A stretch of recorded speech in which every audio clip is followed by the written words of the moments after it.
Baik, untuk seluruhnya, selamat pagi semuanya. Selamat pagi. Assalamualaikum warahmatullahi wabarakatuh. Waalaikumsalam warahmatullahi wabarakatuh.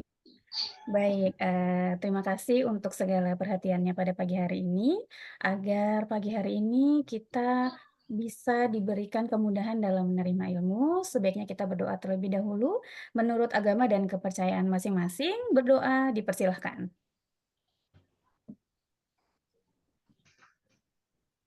Baik, berdoa selesai. Ya, sebelum saya akan masuk ke materi, mungkin saya mau kenalan dulu satu-satu ini ya. Boleh nanti nama yang saya panggil membuka kamera dan juga mikrofonnya untuk mengetahui kehadirannya. Boleh Bapak Ikadek ada? Bapak Ikadek, apakah ada bersama kita? Hadir Bu. Maaf Bu, lagi perjalanan ini. Oh iya, baik, hati-hati di jalan Bapak Ikadek. Selanjutnya Ibu Syarifah. Apakah Ibu Syarifah Ya, ada? hadir Ibu. Baik, terima kasih Ibu Syarifah. Hadir. Kemudian ada Bapak Aswar. Ya, Hadir. Baik, terima kasih Pak Aswar. Ada Bidan Wiwit, Ibu Wiwit. Ibu Wiwit, apakah hadir bersama kita di ruang Zoom? Hadir. Baik, terima kasih Ibu. Kemudian ada Bapak Muhammad. Hadir Bu. Terima kasih Pak Muhammad. Ada Bapak Pendeta Tommy. Hadir, Bu. Baik, terima kasih Pak. Ada Bapak Hasdi. Hadir, Bu. Terima kasih. Ada Ibu Tati. Hadir, Bu. Baik, kemudian ada yang terakhir Bapak Marshall. Hadir Ibu. Baik, terima kasih semuanya untuk respon kehadiran pada hari ini. Jadi sebelum saya memulai materi ya supaya kita lebih bersemangat di sini di layar Bapak Ibu sekalian, apakah sudah muncul ya? Baik, ketika nanti saya ucapkan semangat pagi, Bapak Ibu sekalian bisa menjawab pagi, pagi, pagi, luar biasa, tetap semangat. Bisa Bapak Ibu sekalian? Bisa. Boleh Bu. open mic-nya, boleh mikrofonnya diaktifkan agar kita semuanya bersemangat dan bisa menyaksikan materi bersama-sama di hari ini. Boleh ya open mic-nya semuanya sudah di-open? Baik, sudah Bu. siap. Ketika saya ucapkan semangat pagi seperti tadi, Bapak Ibu juga mengucapkan semangat pagi dengan gerakan tangan supaya lebih bersemangat juga. Pagi, pagi, pagi, luar biasa, tetap semangat. Baik, kita coba. Mari semangat pagi. Pagi, Pagi, semangat pagi, luar tetap biasa. luar semangat. biasa, tetap Semangat semangat. luar biasa. Baik, diberi apresiasi buat kita semuanya karena sudah bersemangat di pagi hari ini ya. Ini Terima sudah kasih. siang, Bu. Oh, sudah siang.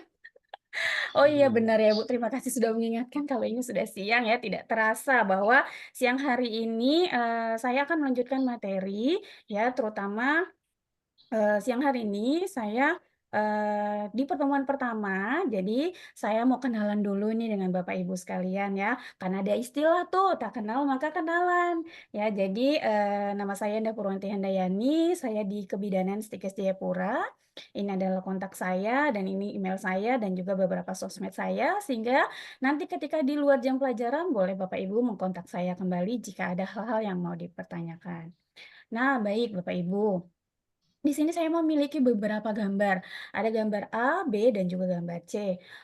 Boleh kita berdiskusi coba di gambar A ini kira-kira ada tindakan apa Bapak Ibu? Boleh sambil berdiskusi dibuka mic-nya? Periksa. Lagi periksa. Oke, lagi periksa kehamilan ya.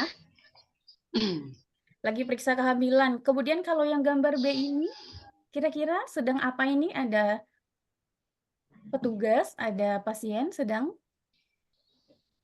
Praktek menyusui Bu. ada lagi praktek menyusui atau Bu Bidannya sedang mengajari praktek menyusui. Kemudian ada gambar yang ketiga lagi di sini.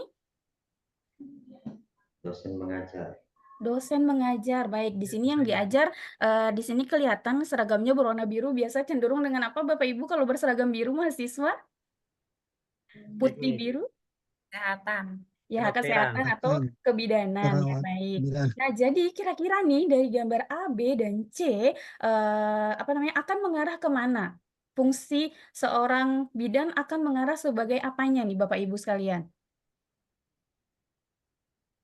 Akan mempunyai peran yang berbeda-beda, ya. Ada perannya sebagai bidan yang memeriksa kehamilan, ada dia juga bidan itu berperan sebagai, apa namanya, mengajari bagaimana cara menyusui. Bidannya juga berperan, ketika memberikan pelajaran kepada calon-calon bidan nantinya. Nah, jadi, untuk itu pada hari ini kita akan masuk, ya, mempelajari mengenai peran bidan dalam konteks nasional dan juga dalam konteks yang global. Mmm, oke, baik. Jadi, pada pertemuan kali ini, ya, kita peserta didik atau Anda sekalian diharapkan bisa menjelaskan peran dari seorang bidan itu sendiri. Dan yang akan kita bahas yaitu ada peran bidan dalam konteks nasional dan juga ada peran bidan dalam konteks yang global. Nah, sebelumnya nih saya mau tanya dulu, kira-kira kalau peran itu sendiri artinya apa sih Bapak Ibu? Angkat senjata, Ibu. Itu perang, Bapak. Oh iya, perang. Aduh, sudah siang rupanya Bapak Aswar tidak Ya, konsentrasi ya.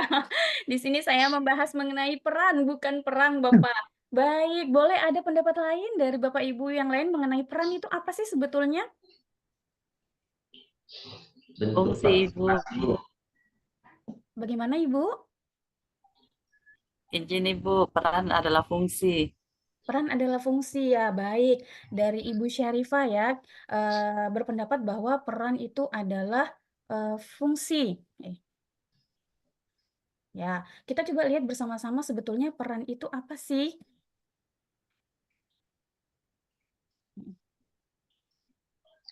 Nah, jadi peran ya di sini merupakan tingkah laku yang diharapkan orang lain agar seseorang itu sesuai dengan kedudukan sebuah sistem. Ya, jadi kalau tadi Bu Syarifah bilang adalah fungsi, jadi di mana orang itu mengharapkan seorang bidan sesuai dengan fungsinya. Kayak gitu sesuai dengan fungsinya ketika menghadapi klien atau menghadapi pasien. Nah, kita seorang bidan ya dalam menjalankan profesi itu memiliki 4 peran di bidang nasional. Jadi dalam apa namanya, bidan konteks dalam nasionalnya yaitu akan berperan sebagai pelaksana, sebagai pengelola, dan juga sebagai pendidik.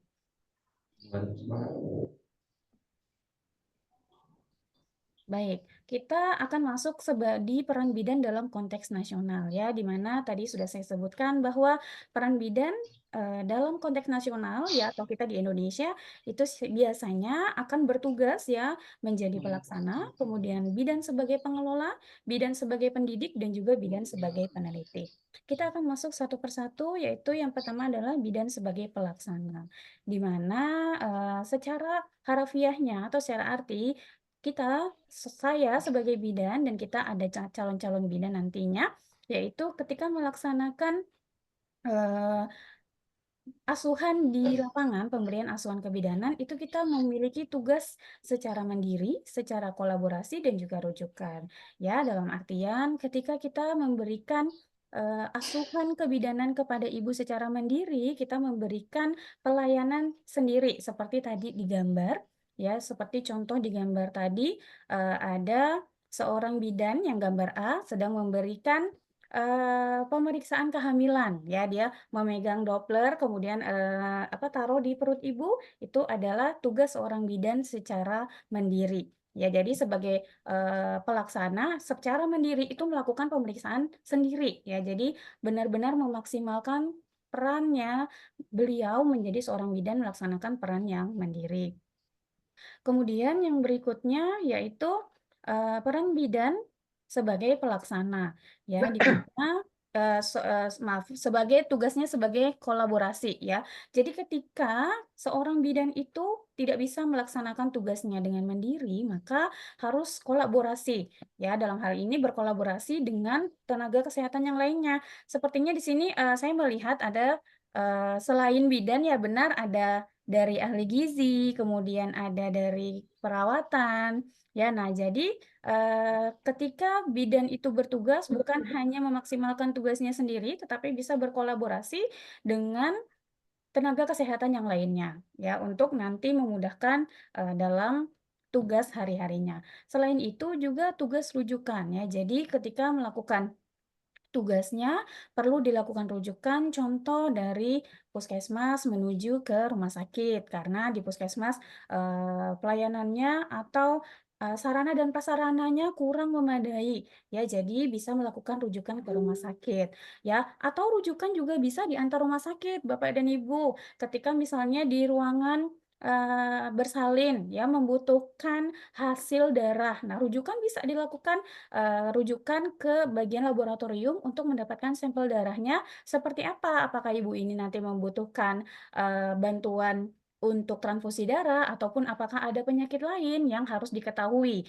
Ya, jadi rujukan itu bisa rujukan antar rumah sakit dan juga rujukan dari puskesmas ke rumah sakit. Nah, baik. Yang berikutnya yaitu peran bidan sebagai pengelola. Kalau tadi berperan sebagai pelaksana, yang berikutnya yaitu berperan sebagai pengelola. Di mana kalau bidan sebagai pengelola itu, yaitu bidan memberikan pelayanan dasar dan bertugas mengembangkan pelayanan dasar kesehatan di wilayah kerja, Bapak Ibu. Jadi ketika tadi bidan sudah berperan bertugas mandiri, bertugas kolaborasi, bertugas merujuk. Nah, bidan juga bertugas untuk memberikan pelayanan dasar di masyarakat. Kalau tadi lingkupnya individu, sekarang lingkupnya ke masyarakat. Nah, itu adalah peran bidan sebagai pengelola. Selain itu, ketika bidannya sudah menempuh pendidikan lebih lanjut, bidannya bisa menjadi bidan koordinator. Nah, ketika menjadi bidan koordinator, nantinya bisa juga mengelola suatu ruangan, misalnya ruang bersalin. Nah, itu ada satu bidan koordinator atau bidan penanggung jawab. Kemudian nanti ruang Nifas, ruang KB menjadi bidan penanggung jawab, mengatur bagaimana untuk dinas rekan-rekannya nanti. Ya, selain itu, bidan sebagai pengelola itu nanti juga melaksanakan program yang ada di masyarakat. Jadi misalnya kalau ada posyandu, ya, bagaimana untuk mengarahkan kader-kader ketika bertugas, ya, kemudian membimbing kader-kader yang bertugas di wilayah tempat kerjanya. Baik, sampai di sini apakah ada dulu pertanyaan Bapak dan Ibu? Barangkali ada yang mau didiskusikan terlebih dahulu sebelum kita lanjut ke materi yang berikut? Belum ada? Ada Ibu. Ya, kita lanjut ya. Kalau misalnya belum ada pertanyaan, kita lanjut untuk ke penjelasan selanjutnya. Tadi peran bidan yang pertama sebagai pelaksana, kemudian sebagai pengelola. Masih ada yang ingat yang ketiga sebagai apa?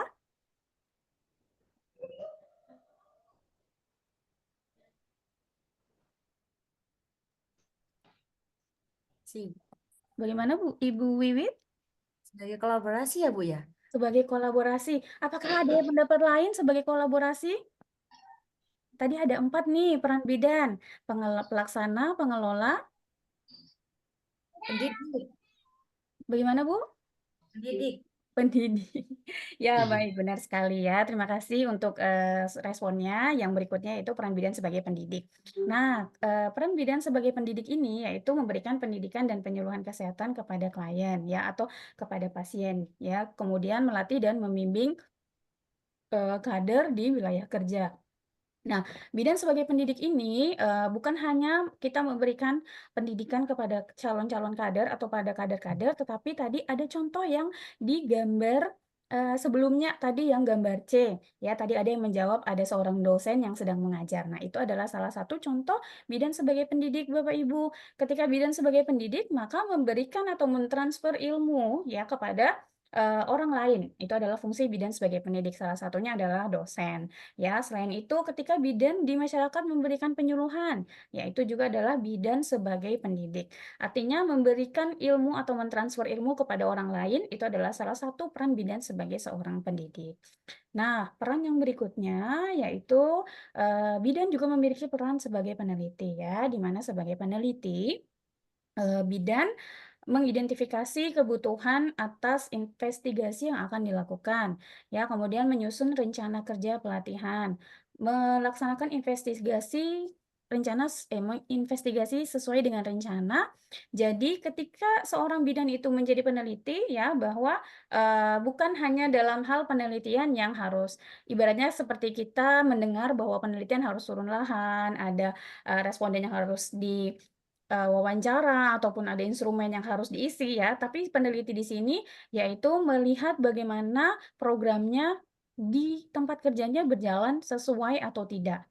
Nah, jadi dilihat sampai ke akar-akarnya, ya, kenapa sih program ini nggak jalan? Apa yang menyebabkan programnya nggak jalan? Kenapa di wilayah kerja saya ini yang menggunakan KB kok sedikit? Ya, kenapa anak-anak yang diimunisasi ini banyak yang nggak datang? Nah, itu adalah bidan sebagai peneliti. Jadi bidan itu melihat supaya program itu berjalan maksimal dan mendapatkan hasil yang maksimal juga. Yang berikutnya yaitu adalah peran bidan dalam konteks global. Nah, jadi kalau dalam konteks global yaitu bidan di sini berperan dalam pertemuan ilmiah bidan dalam skala internasional. Jadi, kalau di Indonesia itu biasanya dilaksanakan Kongres Ikatan Bidan Indonesia, Bapak Ibu. Jadi, organisasi bidan itu adalah Ikatan Bidan Indonesia dalam 1 tahun sekali itu mengadakan namanya kongres, di mana di dalamnya itu akan ada namanya PIT ya, Pertemuan Ilmiah Tahunan Bidan. Nah, pertemuan ilmiah tahunan bidan ini biasanya juga mengundang bidan atau midwife dari luar negeri. Supaya apa? Ya, supaya di sini tujuannya untuk memperluas pengetahuan ya, pengetahuan bidan ya, terutama dalam bidang IPTEX ya, ilmu pengetahuan teknologi. Kemudian dalam hal pendidikan ya, apalagi kalau teknologi ya, apalagi sekarang kita tahu teknologi sangat berkembang, terutama di dunia medis. Sekarang tidak perlu lagi membuang-buang kertas untuk mengevaluasi suatu kondisi psikis misalnya ya, bisa sudah menggunakan aplikasi. Ya, kemudian untuk mengecek misalnya kontraksi pada ibu bersalin ya, tidak lagi perlu dipegang, cukup ditempel sebuah alat ya, seperti itu. Makanya diadakan namanya pertemuan ilmiah tahunan ya, dengan mengundang midwife dari luar negeri supaya ikut bergabung dan share ilmu dalam pertemuan ilmiah bidan ini ya, dari segi IPTEX, kemudian dari segi pendidikan seperti apa, kemudian perkembangan pelayanannya seperti apa. Ya, supaya kita bidan di Indonesia itu juga bisa ikut berkembang ya, sama seperti bidan-bidan di internasional ya. Jadi supaya kita tidak tertinggal, supaya kita juga ikut ikut evidence yang sudah ada ya, ikut perkembangan ilmu yang memang di dunia itu trennya seperti apa, kita tidak tertinggal dengan negara-negara lain. Baik Bapak Ibu, sampai di sini apakah ada yang ingin ditanyakan atau didiskusikan? Silahkan. Baik, ada Ibu Wiwit, silakan Ibu. Itu saya mau bertanya mengenai peran bidan. Tadi kan bidan ada yang jadi pendidik, pengelola ya.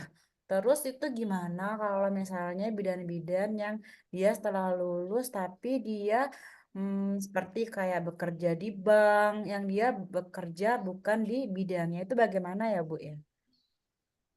Baik, saya klarifikasi pertanyaannya ya Bu. Jadi bagaimana, tadi Bu Wit bertanya bagaimana bidan-bidan yang bekerja sebagai teller, seperti itu ya contohnya Ibu ya?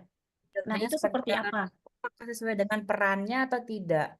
Oh ya, sesuai dengan perannya atau tidak ketika ada bidan yang bekerja sebagai teller ataupun bidan yang bekerja sebagai sekretaris. Baik, Bapak Ibu, apakah ada yang bisa membantu menjawab atas pertanyaan Ibu Wiwit? Ya, kenapa kalau misalnya bidan-bidan itu bekerja sebagai teller, apakah masih bisa disebut bidan menjalankan perannya sebagai seorang bidan? Boleh? Open mic, Bapak Ibu.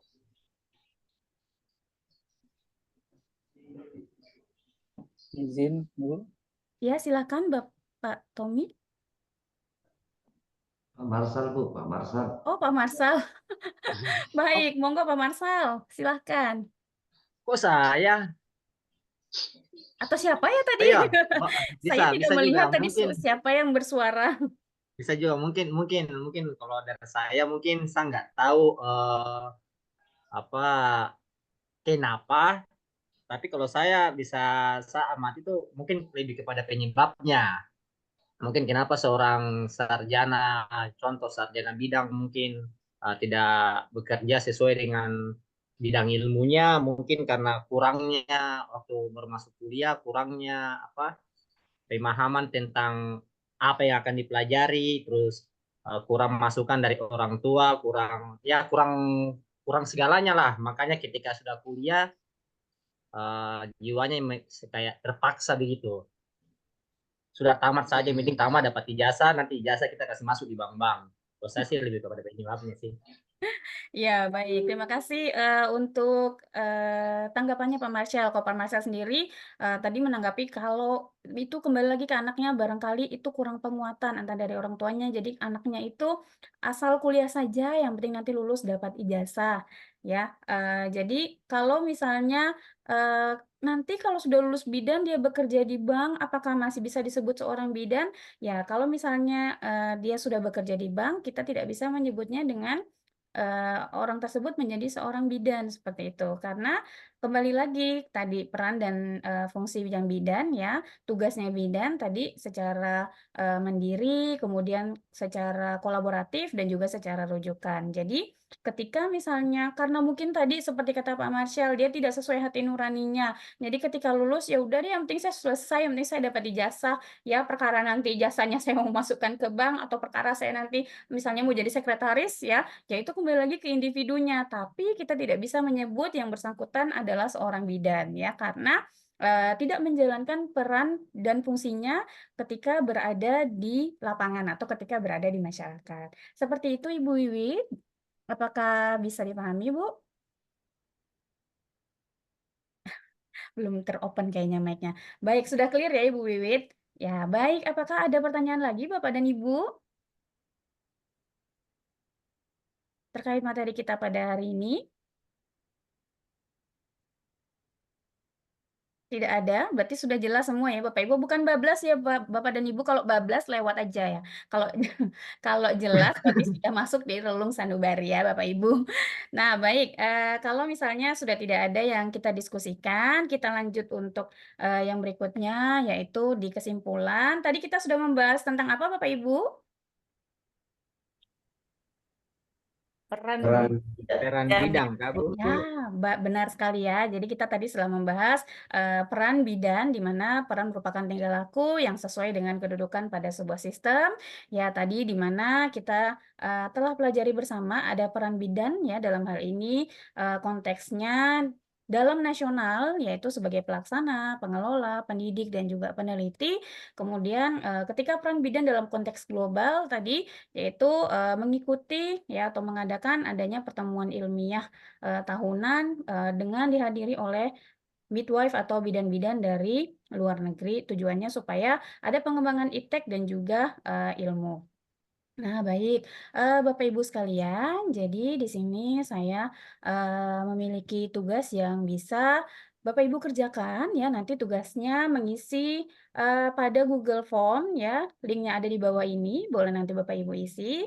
10 menit setelah saya menutup perkuliahan ya, jadi saya beri waktu 10 menit setelah saya menutup perkuliahan nanti Bapak Ibu boleh mengerjakan ya. Bagi nanti yang jawabannya tercepat dan yang nanti jawabannya benar ya akan saya berikan hadiah ya. Jadi silahkan setelah saya menutup perkuliahan ini Bapak Ibu boleh mengklik linknya. Linknya juga saya akan berikan nanti di grup ya Bapak Ibu supaya bisa dijawab dan juga nanti akan mendapatkan hadiah untuk yang tercepat dan jawabannya nilainya tertinggi. Eh, Baik. Jadi untuk pertemuan berikut, Bapak Ibu bisa mempersiapkan diri mencari materi yaitu mengenai lingkup praktik dan paradigma dalam kebidanan.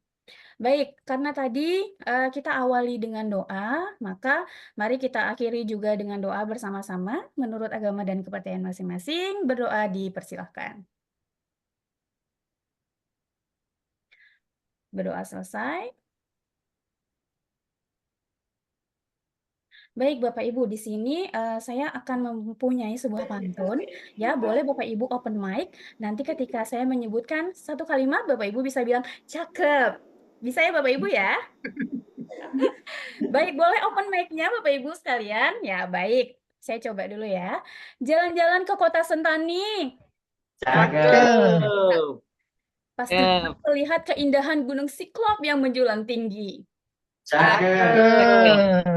Demikian materi peran bidan pada hari ini. Cakep. Cakep. Kiranya dapat bermanfaat dan diterapkan dalam pekerjaan kita sehari-hari. Baik, terima kasih. Saya Anjay. akhiri. Assalamualaikum warahmatullahi Cakep. wabarakatuh. Selamat siang semuanya. Sampai berjumpa kembali. Izin Ibu Dokter sudah selesai, Ibu. Ya, terima kasih Bu Endah. Selamat ya.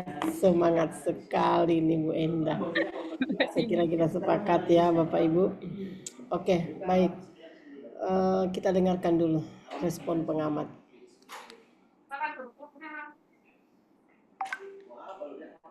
Pak Hasdi, Baik, Pak Marsal. terima kasih Bu. Di sini saya menjadi pengamat satu, bertugas untuk memberikan pertanyaan dasar kepada pemateri.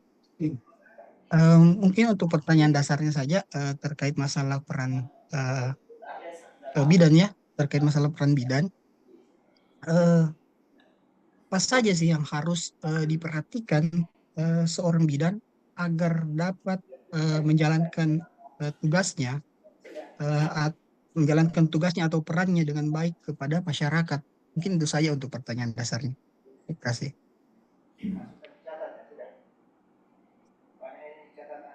Oke, kalau dari saya, Ibu Indah mungkin semua MKD-nya mungkin dicukupi pembukaan, penutupan, satu konsep apa segala macam. Cuma itu mungkin Ibu sudah hafal, jadi saya kurang mengkritiki. Yang saya kritiki sini kekurangannya Ibu. Ini kan Ibu masih pertemuan pertama, makanya Ibu ada bahasa salam kenal, open mic dan segala macam. Jadi kalau pertemuan pertama, kenapa Ibu nggak masuk di RPS dulu? Kenapa langsung kepada materi? Jadi kan mahasiswa jadinya kan bingung, nggak mempunyai konsep dasar materi apa yang harus dikerjakan untuk minggu depan, untuk minggu ini, untuk minggu sebelumnya nggak ada konsep. Jadi kadang-kadang situ mahasiswa sudah amblas karena konsep dasar dari mata kuliah RPS belum ada. Itu saja sih dari saya, Bu. Makasih.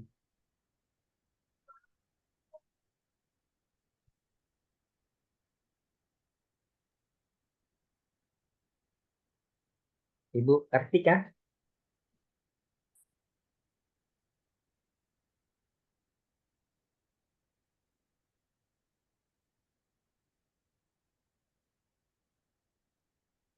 Halo.